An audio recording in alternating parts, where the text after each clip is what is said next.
நான் தான் உங்கள் குட்டி செஃப் ரோஹித் பேசுகிறேன். இன்னைக்கு நான் எல்லாத்துக்கும் பிடிச்ச டிஷ் ஒன்று பண்ண போகிறேன். அது என்னதுன்னா காலிஃப்ளவர் சில்லி. எப்படி செய்யணும்னு பார்ப்போம் வாங்க. ஃபஸ்ட்டு சுடு தண்ணி வச்சுக்கணும். அதுக்கப்புறம் கொஞ்சம் இது இப்போ நம்ம சுடு தண்ணியில் மஞ்சத்தூள் போட போகிறோம்.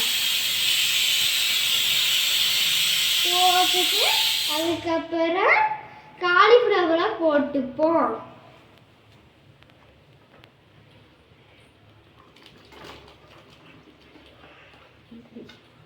இப்போ கொஞ்ச நேரம் ஊற விட்டுக்கலாம். சாரி நம்ம இது வேக வச்சுக்கலாம் வாங்க. இப்போ இது வெந்துச்சான்னு பார்ப்போம் வாங்க. நல்லா வெந்திருக்குது. இப்போ இதை வடிகட்டிப்போம். அம்மா தான் பண்ணுறாங்க. இப்போ இதை எங்கள் அம்மா தான் வடிகட்டி தராங்க. குட்டி குழந்தைங்கள பண்ணக்கூடாது. இதை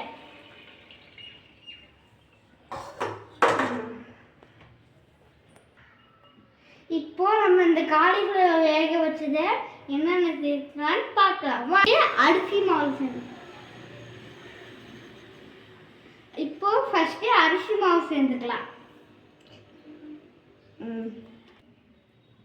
இப்போ கடலை மாவு சேர்ந்துக்கலாம். அடுத்தது சோளம் மாவு.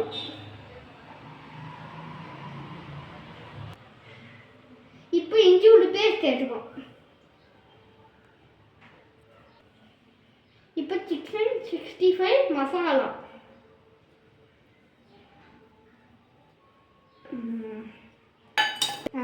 இப்போ இது கொஞ்சம் கூட உப்பு நீங்கள் எத்தனை ஸ்பூனோட சேர்த்துக்கலாம். நான் வந்து ஒரு ஸ்பூன் சேர்த்துக்கிறேன். இப்போ இதில் நல்லா கலந்துக்கலாம்.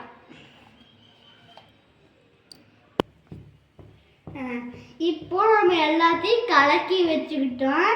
எனக்கு பிடிக்கும்னால இது கருகாப்பில் போட்டிருக்கிறேன்.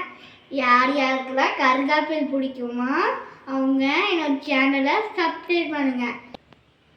யார் யாருக்கு பிடிக்காதோ அது என் சேனலை லைக் பண்ணுங்க. இப்போ நம்ம எண்ணெய் காஞ்சிடுச்சு. இப்போ நான் அம்மா விட்டு இது போட சொல்கிறேன். இல்லைன்னா என்ன தெரிஞ்சோ அதெல்லாம் நம்ம ட்ரை பண்ணக்கூடாது. நானே போட்டுட்டேன். வேண்டாப்பா.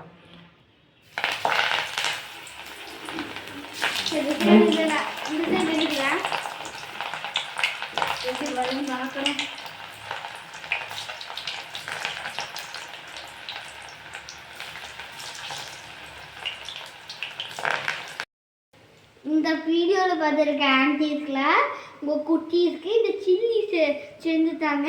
எப்படி இருக்குன்னு கமெண்ட் பண்ணுங்க எனக்கு. இப்போ எல்லாம் வெந்துடுச்சு, எடுத்துக்கலாம். இது எங்கள் அம்மா தான் எடுக்கிறாங்க. என்ன குட்டி பசங்களை ட்ரை பண்ணக்கூடாது.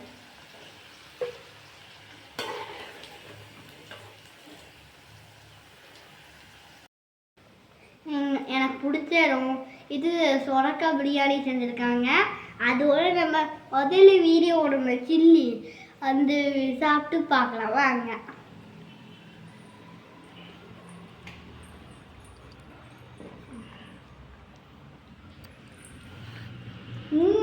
சூப்பர் பிரியாணி.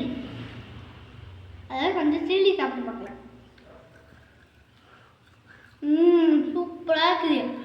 எப்படி இருக்குன்னு கமெண்ட் பண்ணுங்க. பாய்.